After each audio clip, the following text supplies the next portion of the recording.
ಶಬರಿಮಲೆಯಲ್ಲಿ ಮಂಡಲ ಪೂಜೆ ಮತ್ತು ಅಯ್ಯಪ್ಪ ಸ್ವಾಮಿ ದರ್ಶನ ಶುರುವಾಗಿದೆ. ಈ ಬಾರಿ ಕಂಡು ಕೇಳರಿಯಾದ ಭಕ್ತ ಸಾಗರವೇ ಹರಿದು ಬರ್ತಾ ಇರುವ ಹಿನ್ನೆಲೆಯಲ್ಲಿ ಕ್ಷೇತ್ರದಲ್ಲಿ ಭಾರಿ ಅವ್ಯವಸ್ಥೆ ಉಂಟಾಗಿದೆ. ಅಲ್ಲದೆ ಭಕ್ತರಲ್ಲಿ ಮೆದುಳು ತಿನ್ನುವಂತಹ ಅಮಿಭಾದ ಆತಂಕ ಕೂಡ ದಟ್ಟಾಗಿದೆ. ಆ ಕುರಿತಂದು ವರದಿದೆ, ನೋಡ್ಕೊಂಡು ಬನ್ನಿ.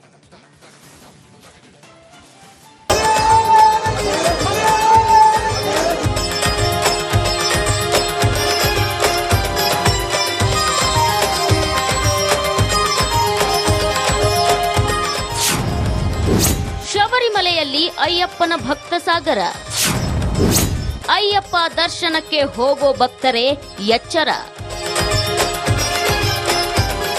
ಅಯ್ಯಪ್ಪನ ದರ್ಶನಕ್ಕೆ ಶಬರಿಮಲೆಯತ್ತ ಹೊರಟ ಜನಸಾಗರ. ಎಲ್ಲಿ ನೋಡಿದ್ರೂ ಜನವೋ ಜನ. ನಿರೀಕ್ಷೆಗೂ ಮೀರಿ ಆಗಮಿಸುತ್ತಿರುವ ಅಯ್ಯಪ್ಪ ಭಕ್ತರು.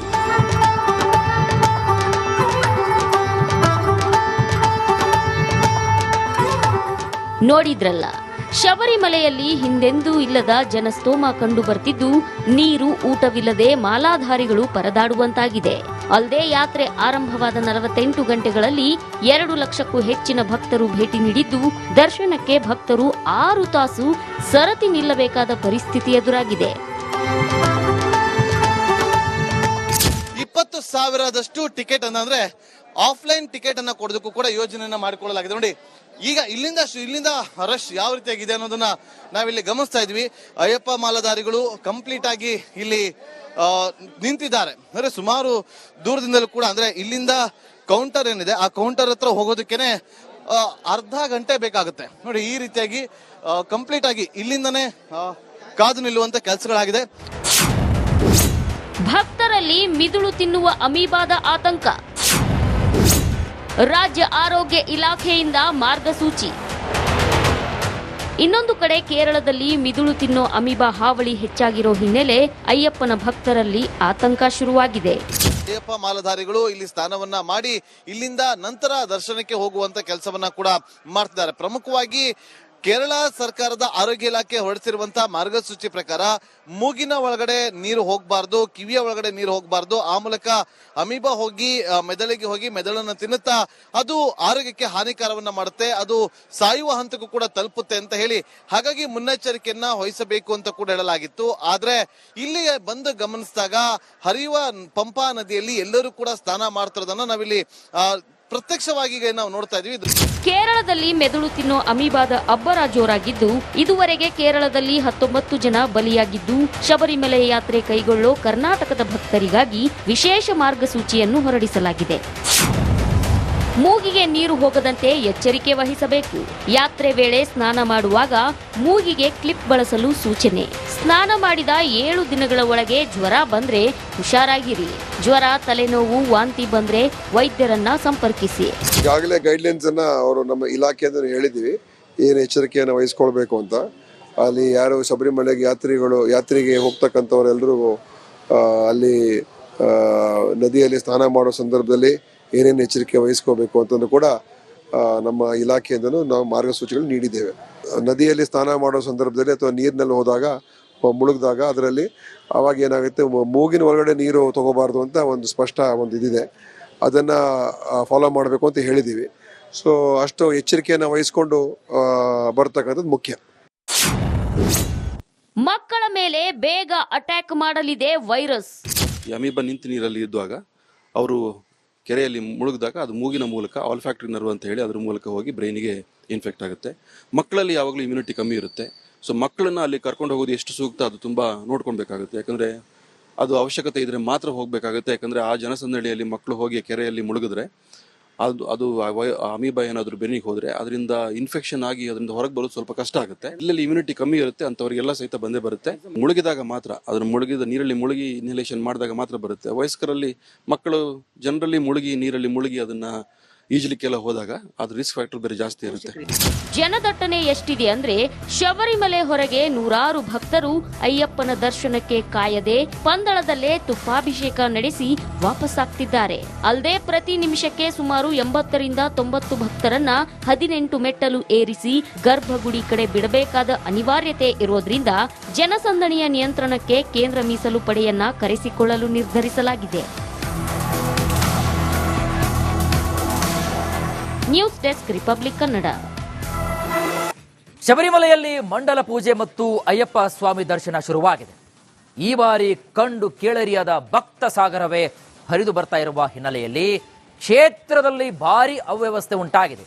ಅಲ್ಲದೆ ಭಕ್ತರಲ್ಲಿ ಮೆದುಳು ತಿನ್ನುವಂತಹ ಅಮಿಬಾದ ಆತಂಕ ಕೂಡ ದಟ್ಟಾಗಿದೆ. ಆ ಕುರಿತೊಂದು ವರದಿದೆ, ನೋಡ್ಕೊಂಡು ಬನ್ನಿ.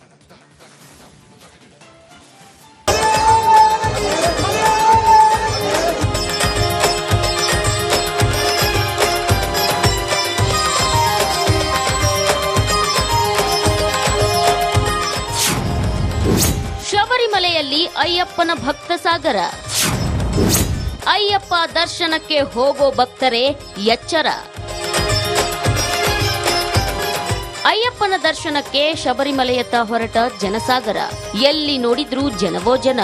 ನಿರೀಕ್ಷೆಗೂ ಮೀರಿ ಆಗಮಿಸುತ್ತಿರುವ ಅಯ್ಯಪ್ಪ ಭಕ್ತರು.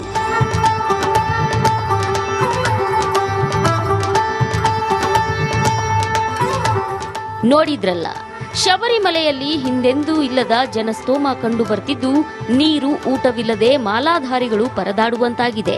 ಅಲ್ಲದೆ ಯಾತ್ರೆ ಆರಂಭವಾದ 48 ಗಂಟೆಗಳಲ್ಲಿ 2 ಲಕ್ಷಕ್ಕೂ ಹೆಚ್ಚಿನ ಭಕ್ತರು ಭೇಟಿ ನೀಡಿದ್ದು, ದರ್ಶನಕ್ಕೆ ಭಕ್ತರು 6 ತಾಸು ಸರತಿ ನಿಲ್ಲಬೇಕಾದ ಪರಿಸ್ಥಿತಿ ಎದುರಾಗಿದೆ. 20,000ದಷ್ಟು ಟಿಕೆಟ್ ಅಂದ್ರೆ ಆಫ್ಲೈನ್ ಟಿಕೆಟ್ ಅನ್ನ ಕೊಡೋದಕ್ಕೂ ಕೂಡ ಯೋಜನೆಯನ್ನ ಮಾಡಿಕೊಳ್ಳಲಾಗಿದೆ. ನೋಡಿ, ಈಗ ಇಲ್ಲಿಂದ ರಶ್ ಯಾವ ರೀತಿಯಾಗಿದೆ ಅನ್ನೋದನ್ನ ನಾವಿಲ್ಲಿ ಗಮನಿಸ್ತಾ ಇದ್ವಿ. ಅಯ್ಯಪ್ಪ ಮಾಲಾಧಾರಿಗಳು ಕಂಪ್ಲೀಟ್ ಆಗಿ ಇಲ್ಲಿ ನಿಂತಿದ್ದಾರೆ. ಅಂದ್ರೆ ಸುಮಾರು ದೂರದಿಂದಲೂ ಕೂಡ, ಅಂದ್ರೆ ಇಲ್ಲಿಂದ ಕೌಂಟರ್ ಏನಿದೆ ಆ ಕೌಂಟರ್ ಹತ್ರ ಹೋಗೋದಕ್ಕೇನೆ ಅರ್ಧ ಗಂಟೆ ಬೇಕಾಗುತ್ತೆ. ನೋಡಿ, ಈ ರೀತಿಯಾಗಿ ಕಂಪ್ಲೀಟ್ ಆಗಿ ಇಲ್ಲಿಂದನೇ ಕಾದು ನಿಲ್ಲುವಂತ ಕೆಲಸಗಳಾಗಿದೆ. ಭಕ್ತರಲ್ಲಿ ಮಿದುಳು ತಿನ್ನುವ ಅಮೀಬಾದ ಆತಂಕ. ರಾಜ್ಯ ಆರೋಗ್ಯ ಇಲಾಖೆಯಿಂದ ಮಾರ್ಗಸೂಚಿ. ಇನ್ನೊಂದು ಕಡೆ ಕೇರಳದಲ್ಲಿ ಮಿದುಳು ತಿನ್ನೋ ಅಮೀಬಾ ಹಾವಳಿ ಹೆಚ್ಚಾಗಿರೋ ಹಿನ್ನೆಲೆ ಅಯ್ಯಪ್ಪನ ಭಕ್ತರಲ್ಲಿ ಆತಂಕ ಶುರುವಾಗಿದೆ.